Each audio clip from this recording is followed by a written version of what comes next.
Hong Kong. The street is in Kowloon, near the intersection of Nathan Road, in a smaller lane that locals call by a name that does not appear on any official map. The kind of informal designation that develops in dense urban neighborhoods where the official infrastructure of naming has not kept pace with the actual texture of how people navigate their own streets. The vendor's name is Cheung Bo. He is 53 years old in 1962. He has been selling food from the same cart on the same corner for over 20 years. Noodles mostly, a simple broth with whatever vegetables and proteins the morning market has made affordable, served from a cart that he wheels out before dawn and wheels home after the evening crowd thins, a routine that has not meaningfully changed since he started it in the years before the war. He has a wife, 2 daughters, and a small rented room above a tailor shop 2 streets over from where his cart sits each day. His wife sells embroidery on the days she is well enough to sit at the market. His daughters, when they were young, helped him push the cart before dawn and learned the way children of vendors learn to recognize regular customers by the sound of their footsteps before they had rounded the corner. He is not a wealthy man. He has never been a wealthy man. The margins on a noodle cart in Kowloon in the 1960s are thin, and Cheung Bo has spent most of his adult life in the specific, sustained economic precarity that characterizes street vendors throughout Hong Kong's history. Never quite secure, never quite desperate, occupying the particular middle ground of working people whose labor is constant and whose reward is modest. Bruce Lee, in Tissacha Davidsot Shestisat Forum, is 21 years old. He has just returned to Hong Kong briefly from Seattle, where he has been living and studying and beginning to build the school that will become the Jun Fan Kung Fu Institute. He is visiting family, reconnecting with the city he grew up in, moving through the streets of Kowloon with a particular nostalgia of someone who left as a teenager and is returning for the first time as someone who has started to become an adult somewhere else. The city in Tissacha Davidsot Shestisat Dwa is changing faster than Bruce Lee fully registers from the distance of Seattle. New buildings rising along the harbor, the textile industry expanding, a generation of young people moving between the traditional rhythms of their parents and the modern aspirations the colony's growing economy has begun to make available. Kowloon itself, though, retains the texture he remembers: the narrow lanes, the cart vendors, the particular density of a neighborhood that has not yet been swept into redevelopment. He stops at Cheung Bo's cart because he is hungry and because the cart is in the same location it has always been, on the same corner he remembers from childhood, and there is something specifically comforting about ordering the same noodles from the same vendor in the same place that has not changed while everything else in his life has. He orders, he eats, he reaches for his wallet. Cheung Bo waves him off. No charge, and he says, "Welcome home." Bruce Lee assumes the first time that this is a simple gesture, the kind of welcome home generosity that a vendor might extend to a young man he vaguely remembers from the neighborhood, a small kindness that costs little and means something. He thanks Cheung Bo. He leaves a tip anyway, folded under the bowl. He does not think much more about it. He returns to the cart the following week. Cheung Bo refuses payment again. This time Bruce Lee asks why. Cheung Bo says, "I remember your mother. She was kind to my daughter once, many years ago. This is a small thing in return." The explanation is vague.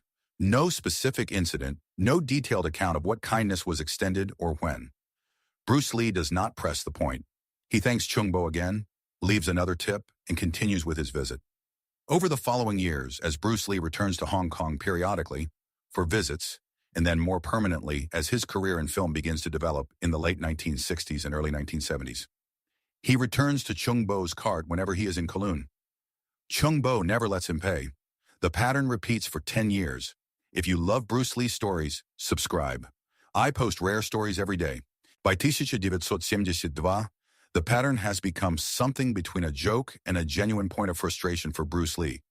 Not anger exactly, but the specific, persistent puzzlement of someone who has tried, repeatedly and through multiple approaches, to resolve a situation that keeps resolving itself in a way he did not intend.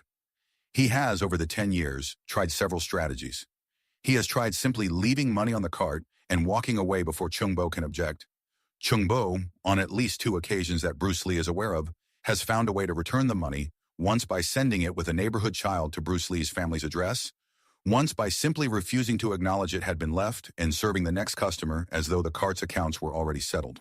He has tried sending gifts instead of direct payment, food, small useful items, things that might be received as a different category of exchange, than the direct cash transactions Cheung Bo has been declining. Cheung Bo accepts these graciously and continues refusing payment for the noodles. He has tried on several occasions, simply asking more directly, more specifically, for the actual reason.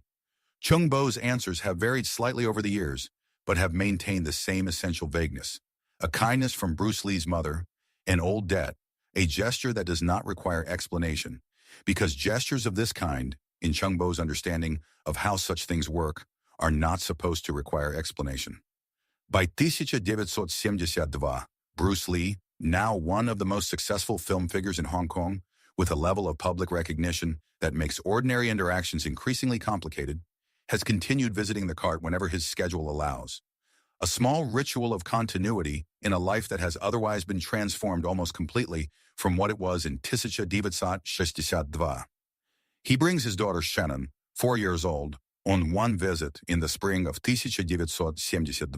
Cheung Bo, now 63, makes a fuss over her in the specific way that elderly vendors in Hong Kong neighborhoods have always made a fuss over the children of people they have known for years. An extra portion, a small sweet pulled from somewhere beneath the cart.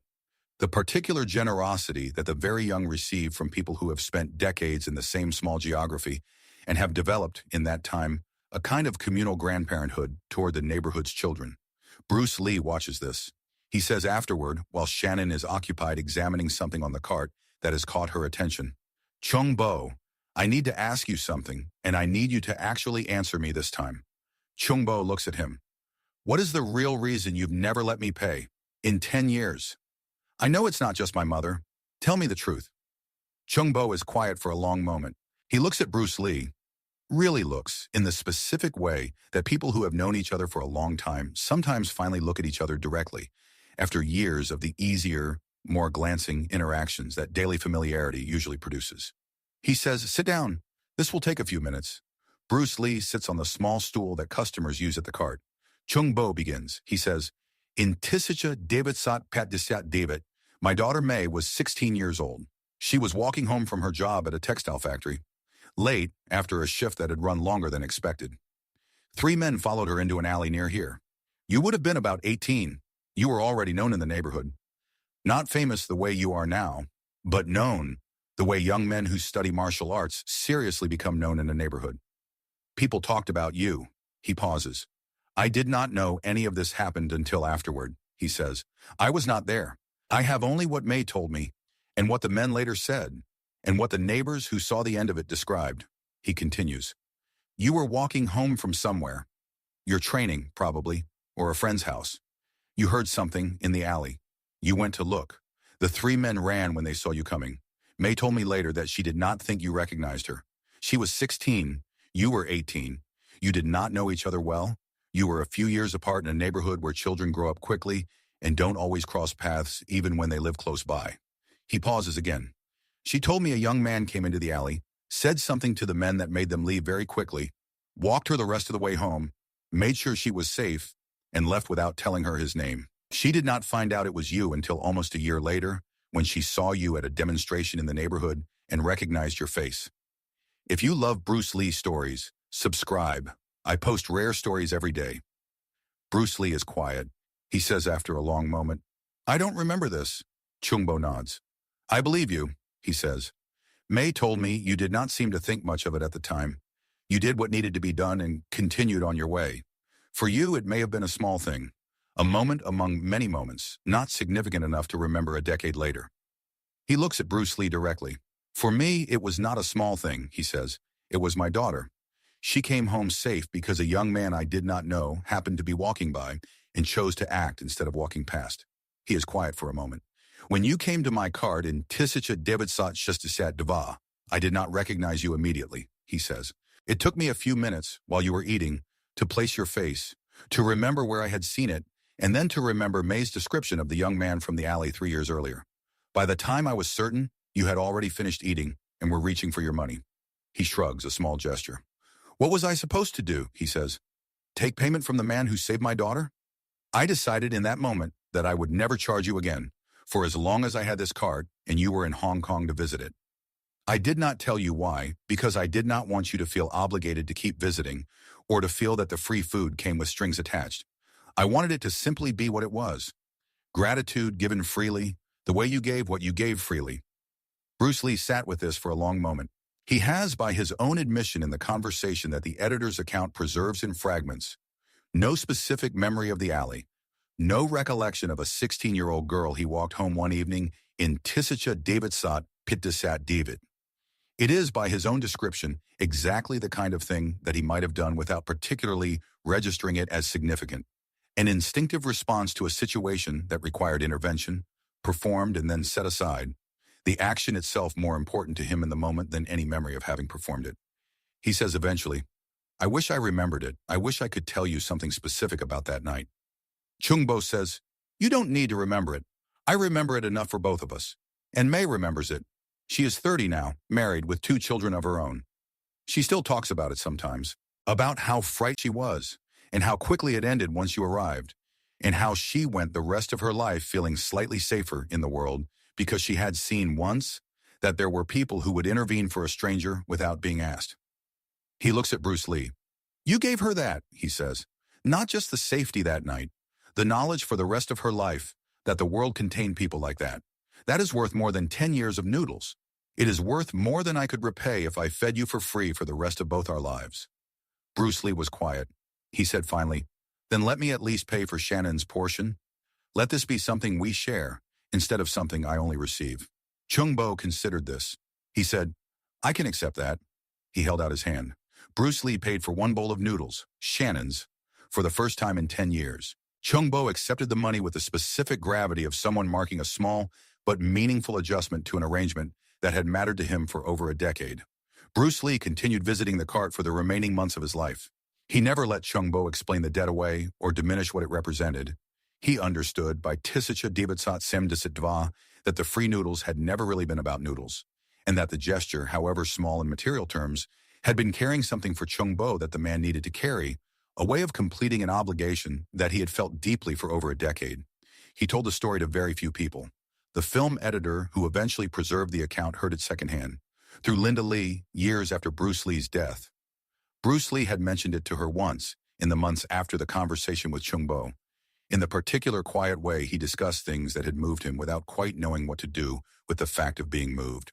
He had said to Linda, "I did something I don't remember, and it mattered more to someone than almost anything I do remember doing on purpose." He was quiet for a moment. "That's strange to sit with," he said. "The things we don't think matter sometimes matter the most.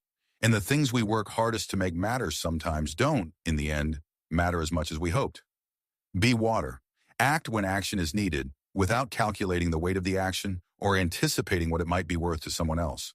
The walk home through one alley, performed without a name given and without a memory kept, mattered for 13 years to people Bruce Lee barely knew he had touched. He never set out to be remembered for it. He simply acted in a moment that needed acting, and then continued on his way. That is, in the end, the most honest version of what Bruce Lee was always trying to teach. Not the speed, not the philosophy delivered in interviews, the simple, unglamorous willingness to do the right thing in the moment it is needed, and to let go of it afterward, trusting that the rightness of the act does not require your own memory of it to be real. Cheung Bo remembered for him. For 10 years, that was enough. If you love Bruce Lee stories, subscribe. I post rare stories every day.